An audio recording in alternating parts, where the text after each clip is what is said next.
So we're going to go ahead and get started. My name is Melissa Yetter, and I'm the founder of the Service Dog Institute. I have Sam. Sam is 10 years old. He has a service dog, and I am not here to promote the Service Dog Institute, okay? I am not here to generate business. I'm not here to do anything like that. I know a lot of people have asked me, can I get a dog from you? We can talk about that at another time. What I'm here to talk about really is whether or not a service dog is right for your family. What can it do for you, and whether or not it's right for you, okay? And you know I'm over 40. I don't look it though, do I? So on the summary, we're going to talk about the different types of service dogs and the difference between companion dogs, therapy dogs, and service dogs, because there are differences. We're going to talk about some of the laws, if you put them back up front, and when you see different service dogs. And then I'm going to show you some things that these guys do. We're going to talk about some things that are realistic about what service dogs can do, and what the risks and the benefits are about having one, okay? Emily, in here are the bags, and if you'll give everybody one of those blue towels, okay? And just take the bag. So first of all, let's talk about the differences in service dogs. Because people have asked me, I want a companion dog, I want a service dog, or the dogs come into the school, I need a therapy dog. Each one of those are different, okay? So first of all, when they come into the school or they come into the hospital, a therapy dog under the ADA law is not assigned to a particular person, right? They are actually not protected under ADA. They're just a highly trained animal, and they're allowed to come into a public organization as deemed by that organization. You cannot take them to a restaurant. You can't take them anywhere else in public. You've made an arrangement for your personal dog because it's well behaved to go into that nursing home, go into that hospital, go into that school, okay? It is a therapy dog, and they consider it maybe certified because it might do something to help with therapy, okay? So those dogs are for someone that really, the person that owns them is not disabled or does not have any kind of disability, but they're using them to promote comfort or to use in a therapy or therapeutic setting. All right? Now I have a companion dog. A companion dog is somebody that needs a dog because they have anxiety. They need companionship. They may have a tragedy in their life, and they have some sort of PTSD, okay? But it does not necessarily perform a skill or a task. It is because you experience companionship in its presence, okay? They are also not protected under the ADA, and they cannot leave your home, so you can't take them out in public, because they are providing you with some sort of companionship while they're in your presence. This is what makes a service dog. A service dog must perform a skill or a task, okay?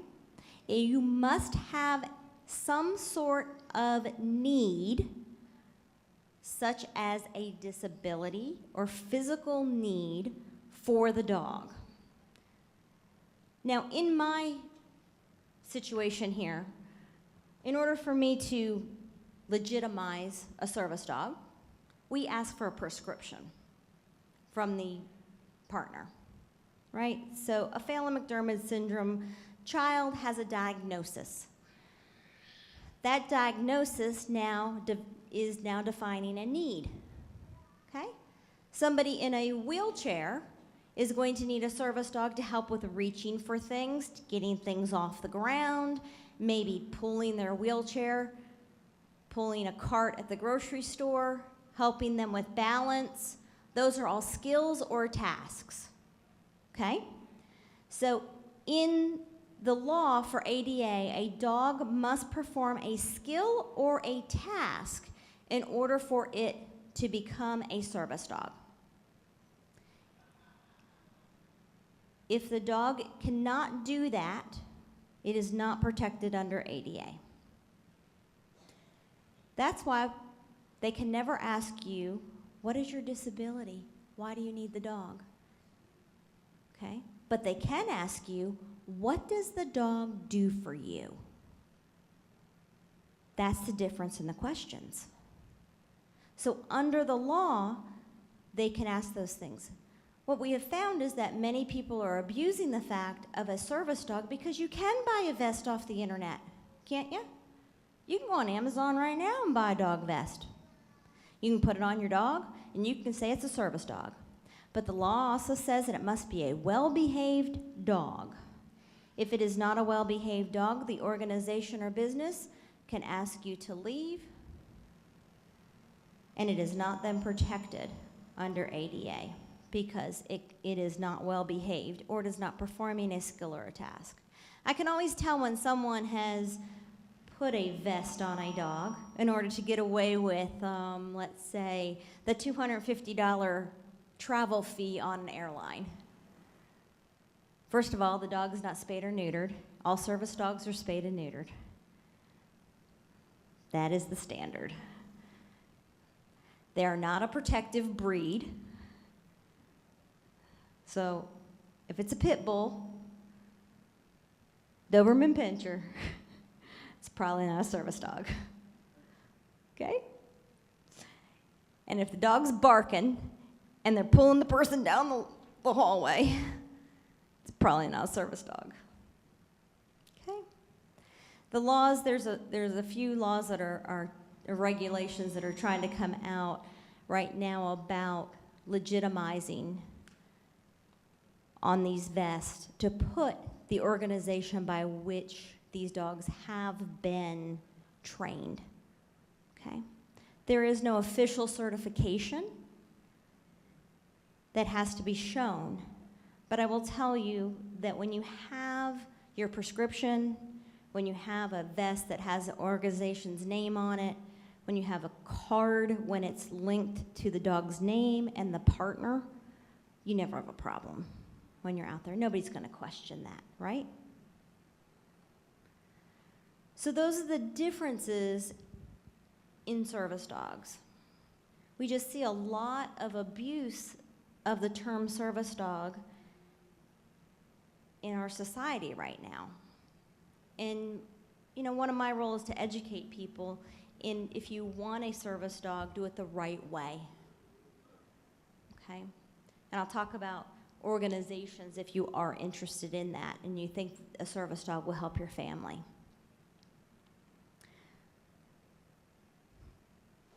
So there's a few types of service dogs that are out there because we're going to concentrate on service dogs themselves. In your book, I kind of put, and I have more of these if you need any of these, but in your book there's something that, it's entitled information sheet, but really in there it's about the types of service dogs that are around. There are dogs that do balance work. That's pretty self-explanatory. Those that need help with walking, and mobility. There are dogs that can pull wheelchairs. There are dogs that can turn on and off light switches. There are dogs that can do a lot of things. But dogs are not toasters. Okay, you can't buy it off the shelf and expect that it's always going to toast the same way. A dog is still a dog, right? So you can't expect that this dog is always going to perform the exact same way every time you ask it to do something. Because when this dog is performing a task, you have to tell it to do what it needs to do. Otherwise, it's going to sit there. And I hope it's going to sit there. Because if it doesn't sit there, it's still being a dog. Amazingly so, any of these service dogs, when they don't have their collars or their vests on, it's kind of like a halo effect. When they don't have it on, they're a regular dog. They'd be running all over the place.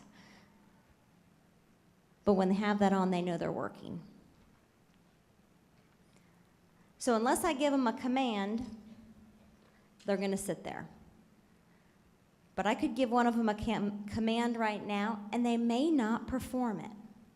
Because again, they're still a dog, right? So many people think that a dog can solve everything. There are seizure alert dogs, right? And a lot of our kids have seizure alerts, or seizures, and they want a seizure alert dog. Seizure alert is a very difficult thing for dogs to pick up on.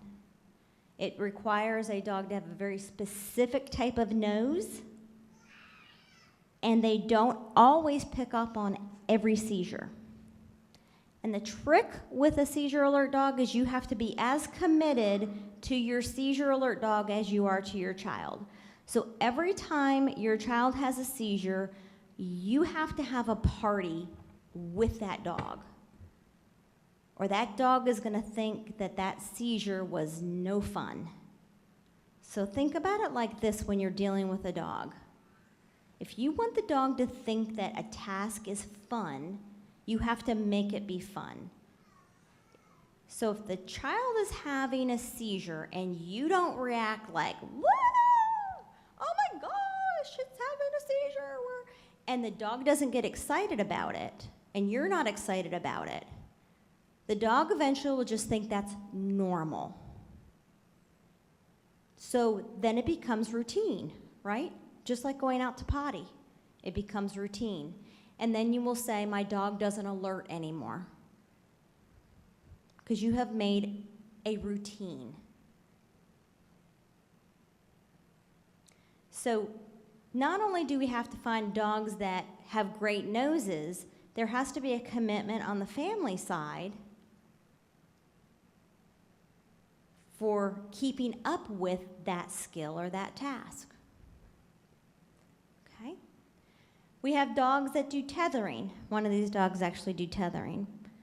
So as our kids are running around, you often see, and if you've gone to Disney or anything, the kids that wear backpacks and the mom has the leash on the back on the kid.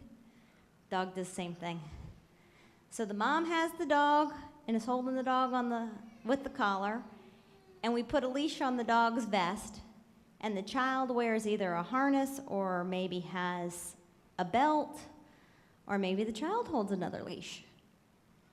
So it's a safety thing.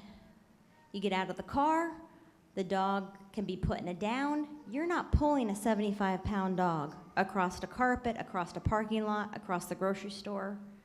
It's not going anywhere. And all that dog is doing is becoming an anchor. The dog is walking with you as the parent, and the kid is pulling the dog all over the place, and eventually what we have found with our kids is in about 2 weeks, they get tired of the resistance of the dog, and they start wanting to be with their dog. It's called tethering. So we do a lot of tethering. There are tracking dogs, dogs that find their kids. So when their kids run away, they can go and find them. Okay? That's another type of service work. But a dog cannot tell you when your child has went out the back door. A dog cannot tell you that they left the backyard. You know why? Because they always go out the back door. They always play in the backyard. What they're going to do is they're going to follow your child with them. More than likely, you're going to lose both of them. Because that's normal behavior, right? They don't know any different. They're going to go with them. So they can't alert you to something that a parental skill is really there. So you cannot take a dog and think that it's going to replace a parental skill. If you go out the same door every day to go out to the car, and that child goes out without you, the dog's going to go out the door too, and it's not going to think any different. Somebody asked me, I can't get my dog to bark to alert me when it needs me. Well, there's an answer for that. Why do dogs bark? Dogs bark out of fear. Service dogs don't bark because they don't know fear. They speak because you tell them a command. I'm going to get one of them to speak in a minute. But they've been trained to be around all kinds of circumstances, right? We train them and we have them listen to car horns. I have them listen to vacuum cleaners. I could run a vacuum cleaner right up to their noses right now, and they're not going to move. They don't care about noises. They've been exposed to so many different environments, they're not going to bark. If they bark, it's because it's something out of fear. That's why dogs will typically bark. Okay? So having a child and then saying, I want a dog, what can they do for you as a PMS family? Yes, we can tether. Yes, they can do behavior distraction with nudging. So if they eat their fingers and chew on their fingers like my son does, and they can play a game, and it's actually a game where they're nudging the hand out of the mouth, right? We have the meltdown on the floor, and they're flailing. They can be pressure and apply pressure by laying on them. We call it a snuggle. To them, they think it's great. They don't care if they're getting beat up on or anything like that. They're just going to lay on the kid. They think it's fine. They don't care if they're chewing on their ears. They don't care if they're pulling their hair. They're going to lay on the floor. They love snuggling. Okay? But realistically, we're not going to cure our kids, right? So we have to weigh the benefit. Does a service dog add to our life? Or does it add negatively to our life? Here's what I have found. Having a service dog, I've been able to make a choice to take it with me or not take it with me. So sometimes when I have my son, he's in a wheelchair, I'm going to the grocery store, forget it. It's 2 hours. There's 30 people that are asking me about my dog. And I just cannot get in and out of the grocery store, right? Sometimes I just don't want to be bothered. I leave the dog at home. That's okay. You don't always have to do that. But when I take my dog and I take my son, it's an educational opportunity. It's an educational time that I can tell them about my son. It also bridges the gap socially because now my son is not seen as different. He is seen as, hey, and the little kids come up to him, oh, you got a dog. How did you get a dog to come in here? And now the focus is on their dog and not my child, right? So it's a social bridge. And I've had more families tell me, if it only gives my son or my daughter a friend, that's all I care about. If it only opens the window for my child to be approached in public, that's all I care about. So that's all they want the dog for. That's okay too. So you have to weigh the benefits of what do you really want the dog to benefit you for, okay? What are you really looking for the dog to do? Do you need it for physical purposes or do you need it for emotional purposes? The next thing is do you need the dog as a parent? My dad's up here, and I don't have my son with me because he experienced a foot fracture, so he's actually at home. And my dad has said to me, your dogs are very needy, and they're sleeping in the bed with you, and they're like all over you. Yeah, and I love it. Sometimes we need it, right? Sometimes we need the comfort. Sometimes we need somebody to snuggle with. Sometimes we have had a loss of some sort or anxiety of some sort, and we need the dog just as much as our child does, and they don't judge you, right? How many times have we lost our friends, or somebody doesn't want to come to our kid's birthday party and we're feeling a little down? Those guys will always be your friend. And it's okay to snuggle up with them. And 9 times out of 10, I'll go looking for one of them to snuggle with. And my father doesn't understand why sometimes I'll have 7 or 8 dogs at my house as I'm training them. Gives me purpose, right? Gives me control. Gives me something to actually have a sense of meaning, right? But it is another child. A service dog is going to be another child. You've got to walk it, you got to feed it, you got to take care of it, and I'm telling you, a golden retriever, you got to groom it. They're both golden retrievers. One just has a summer haircut, right? You got to groom it, and they shed, right? And they're not cheap either. You got to put them on flea medicine, and one hurt its foot, and you got to take it to the vet, and all those. That's life with having a dog. And you still got to practice its skills too. Just like we're practicing potty training for 3 months before it becomes habit. Well, some of us are now at 10 years. But you still have to practice their skills too, right?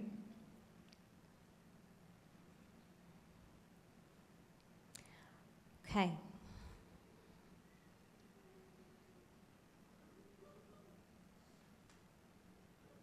So what do you look for in an organization when you're looking for a service dog? There are a lot of them out there. You can train your own. Yes, you can. Okay? Make sure it's spayed or neutered. Make sure you're looking for a healthy breed. Yes, you can use a mixed breed. We use mixed breeds too, but you're looking for a temperament. You're looking for a calm temperament. Okay.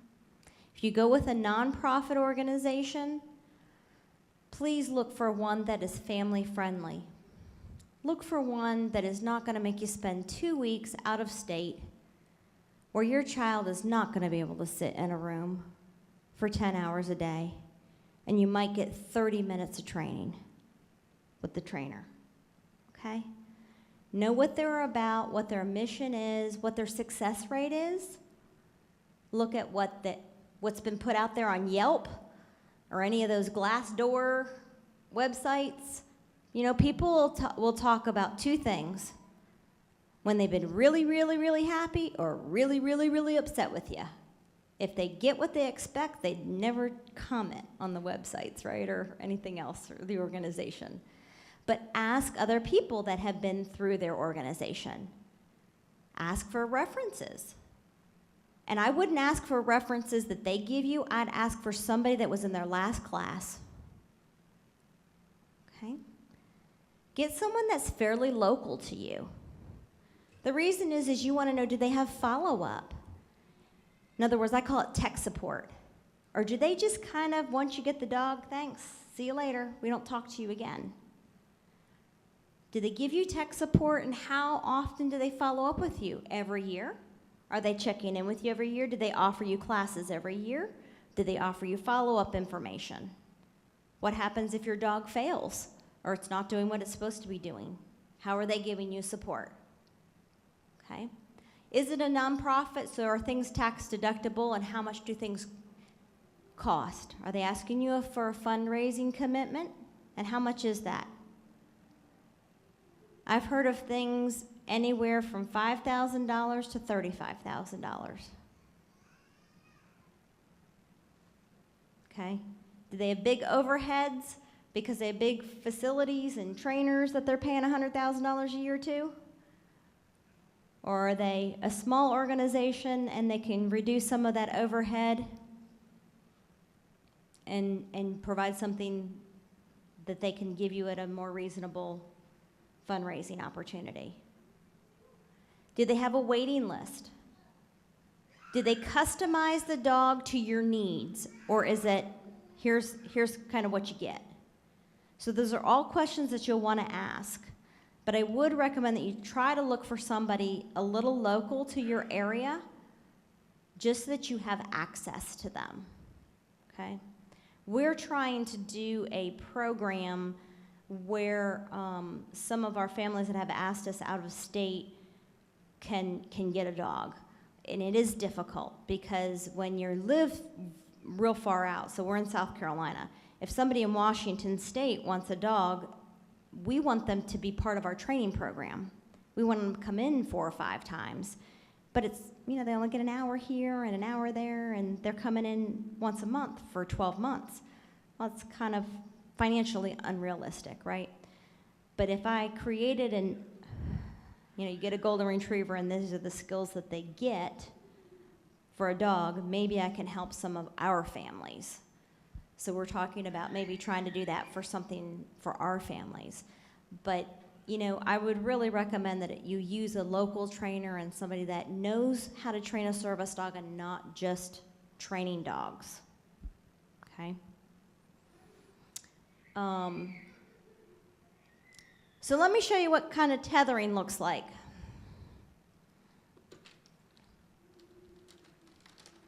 Emily, I'm going to need you up here for a second. I'm going to have to put this down or we're not going to be able to do this. But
several PMS kids that have these dogs, and several autistic kids that have these dogs, and I tell you, they call me and they say, we've used this like 2 weeks, and now all of a sudden, they come to me with the best, and that means I want to go outside. And then I have a child that every time I tell the dog to sit, the child sits. And the mom said, how did you train my child? I didn't train your child. But I tell the dog to sit, the child sits too. And she's like, thank you. Didn't know I did that. Okay, so you never know what you're going to end up with, right? But everything I look at is a blessing and a joy. So I look at it from that perspective. So Ricky does that part, and then I'll let him get back up. And if I have one of the kids that are a little more unstable, and if they would, and I'm telling you, these guys love kids or attention. They can use the harness as balance. So come back here. Or I can just do this, pull it back, as a parent. Stand up. Stand up. Stand up. Stand up. Stand up. Up. Up. No, that's a hug. That's a hug. I don't need a hug. See, dogs are still dogs, right? Well, he knows I have treats, so okay, you can hug. We always teach him to hug too, so there's no pressure on the paws when we teach him to hug as another trick. But we do use these as balance work, so if the kids are using it for some therapy, if they're in ABA, we've used the therapy goals with the dogs and tried to incorporate them in with the therapy goals. I do have a child right now that is actually trying to learn to count. They like the tactileness of the fur, right? 1, 2, or we're brushing. Now I don't have to brush the dog either. So we're brushing. And we're counting at the same time. Right? So they can use it within the therapy goals and incorporate the dogs within their therapy goals. So dogs can be interactive within not just what you do every day, but they can also be used within those therapy goals that you're trying to set for them, right? So if you're trying to set for them walking, behavior things, then you can use the dog with your therapist in trying to achieve those goals. All right, so let me show you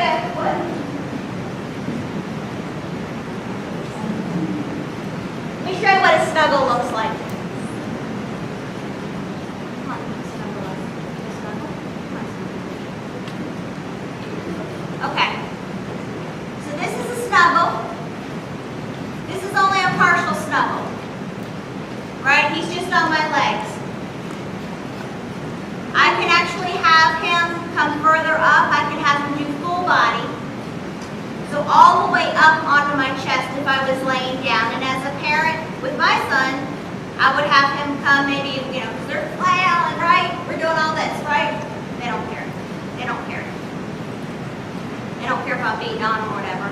They're going to stay where they're at. And the pressure often relieves the meltdowns faster.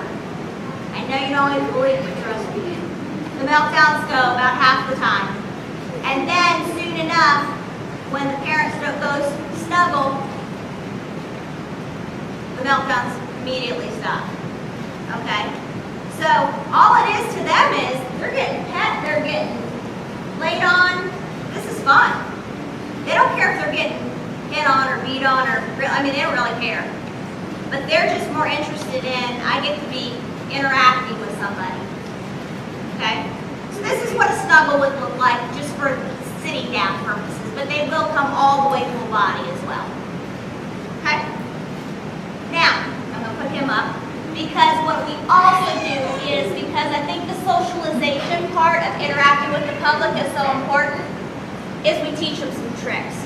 Because how cool is it, especially if you have siblings too, that you can show the tricks? Because now all of a sudden, you're cool, right? You're super cool.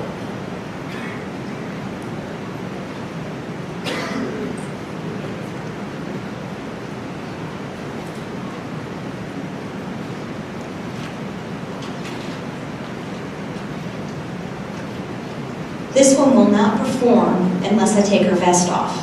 Okay, because remember, she's got her vest on, so she's working. So in order for her to do tricks, I have to take the vest off.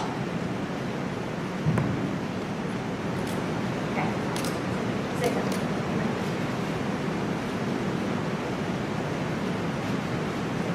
I think it's important that you do some tricks. Because you want them to be cool, right? You're out in public, your child already is different, right? You got another kid that's coming up saying, "You're such a cool dog." Well, let me show you what this dog can do. Do you want to pet it? Yeah, I want to pet it. Okay. Well, high five. Okay, Sika, high five. Thank you. Okay, now it's cool, right? You're going to shake. Yeah, shake. Okay. Now you go. Okay, bark. She's not much of a barker, but let's bark. Oh, come on. Little more. She's not much of a barker. Sometimes she just goes, whoop, whoop, whoop. Let's bark. Can you do it? Good. Okay? I mean, how else is there a kid that can just put their hand up in their ear and now they're so cool at the Walmart? You know? All right? And then this is what every boy wants to do to their kid or their dog, right? Okay, lay down. Here, down. Ready? Bang!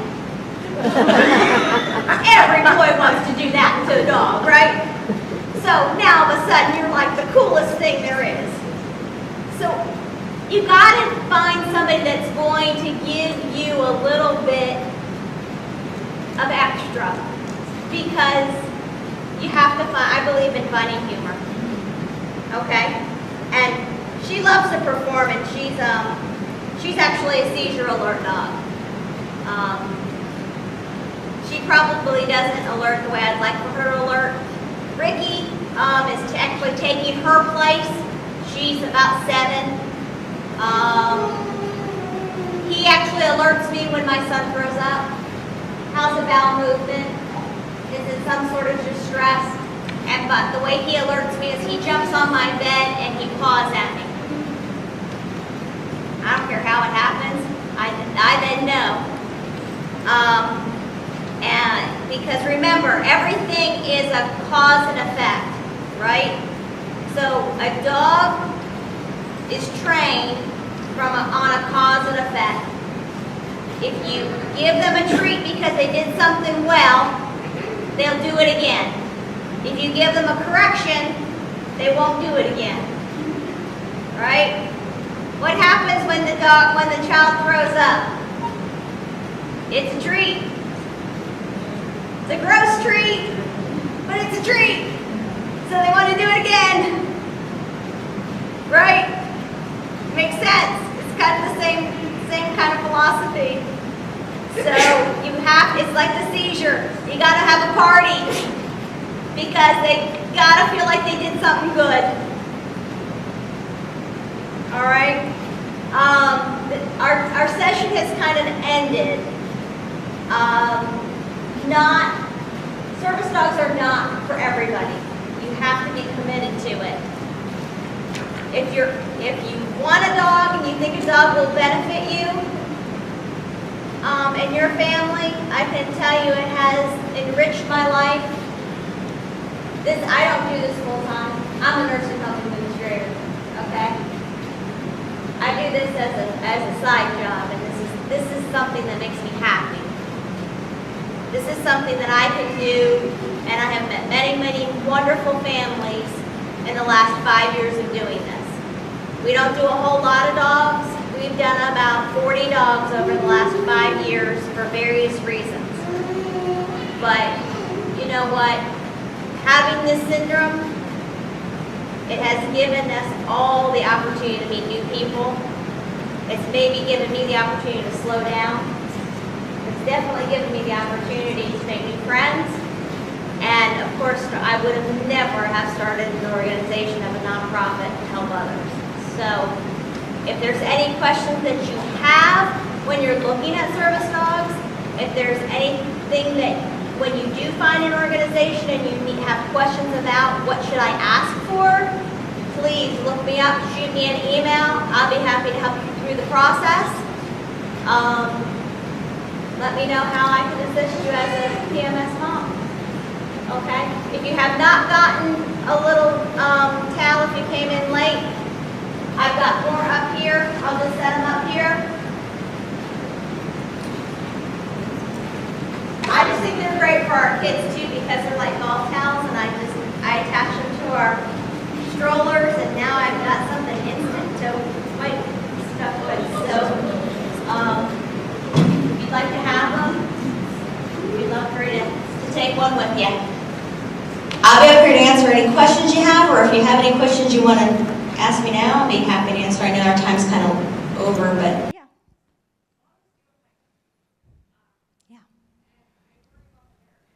the pike, nobody's died of the hair.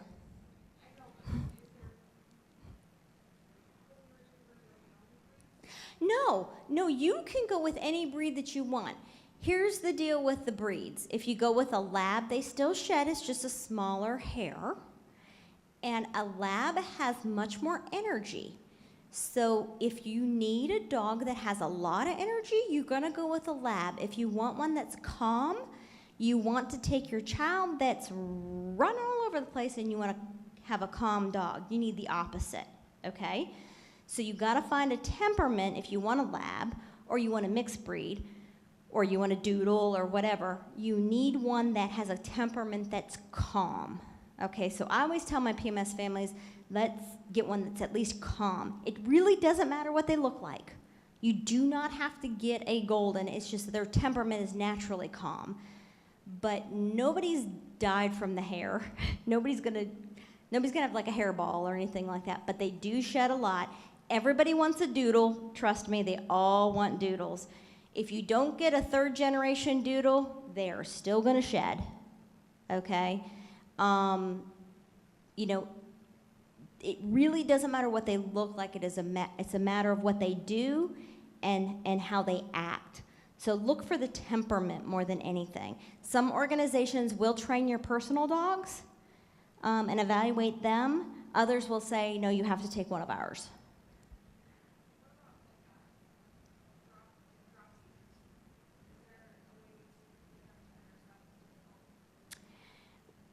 I really don't know the answer to that question because the first time I saw it was with you today, is the drop seizure.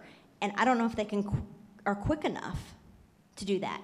Now, I've seen it with balance where they're with the child or the person and they trip and they fall on the dog. That's fine because we've trained them. You can fall on them and they don't respond and react at all. But I don't know about the drop seizures because I don't know if they can get to them fast enough. From the video I saw, I don't know enough about drop seizures to answer that. Tethering? Mm-hmm. With the tethering, remember, the dog is focused on the mom, so they are not looking at the child. So they are gonna miss the drop with that. They're gonna miss the balance, they're gonna miss all of that because they are focusing on what the mom's doing, they're focusing on the command of the mom, or the dad. I'm sorry, dads of the world. I get so used to us moms doing, my husband's not here so I can say all the work. That's the way it is in my house, but I hope he's not on live stream. But you know, that's probably not going to help because they are focusing on the person that is in control of their collar and the person giving them the command. So yeah, if they do trip and they fall, the dog's not gonna. The dog's looking at you like, oh well, guess they're on the floor. Yeah. Yes, I'm sorry. She asked about whether or not they can intercept a drop seizure. So that can the dog get underneath them before they actually hit the floor? Yes.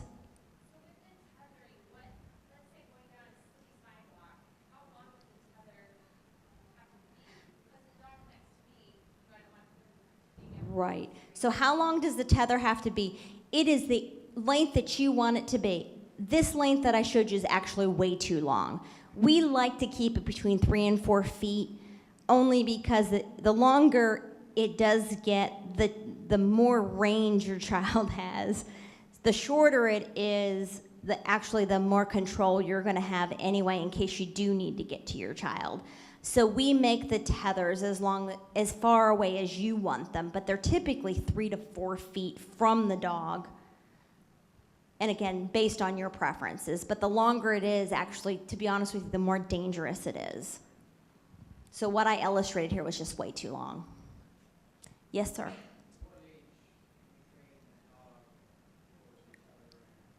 What age do I train the dogs for tethering? Well, when I get a puppy, as soon as I get that puppy from my breeder at 8 weeks, they're in training. Okay? They go into the tethering stuff at 6 months. We start pulling on them and getting them to start listening on that leash right at 6 months.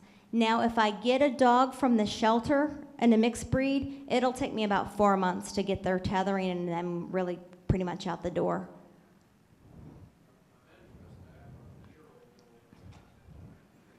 It's perfect age. The dogs that we get when they're puppies are typically, he's saying he has about a year-old golden. We typically, if they have had them as a puppy, at about 1 year, they're about ready to go out the door, depending on how many skills we're going to do. Okay? If I add a lot of balance work and a lot of stuff to it, maybe it's a year and 4 or 5 months. Okay? But at a year, you've got some time. If you have a golden or another dog that's, say, 3 or 4 years, you're coming out of the window, okay? Because in a service dog world, their lifespan as a service dog is shorter. You notice Sitka, she's 7, she just doesn't want to work anymore. She'll tell you. She sleeps about 20 hours a day. She's just not interested. Okay, and they work hard. Their bodies are kind of worn out a little bit. So, in my opinion, this is only my opinion, you've got about 7 years of a working dog, and then after that they retire. Yes. What about stairs? Stairs would be balance work, and what we would do is that same type of harness with that soft handle, and they would help pull upstairs. If you needed a harder handle, then we typically use various sizes and heights and angles. They do now make them in angles. So where you used to see harnesses for the blind that were just that straight U, they now make them in angles. So when you go up and down stairs, you can utilize them in angles and adjust them for that purpose. The key is of course, with our kids, we get them to hold it. How long will they hold it? And will they get them to hold it? So, but for those that I've worked with that do not have any cognition issues, we do that all the time with our dogs. But stairs are a challenge, and it does take us a little longer to train them with that because the dog has to go at the person's pace. Any other questions before? Yeah.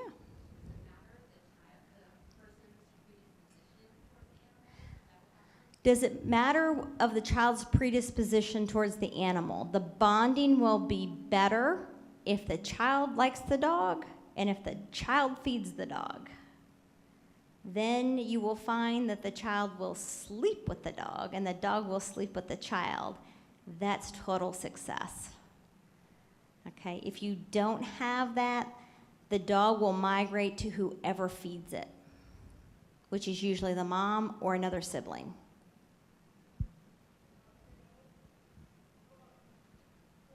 Anything else? Okay.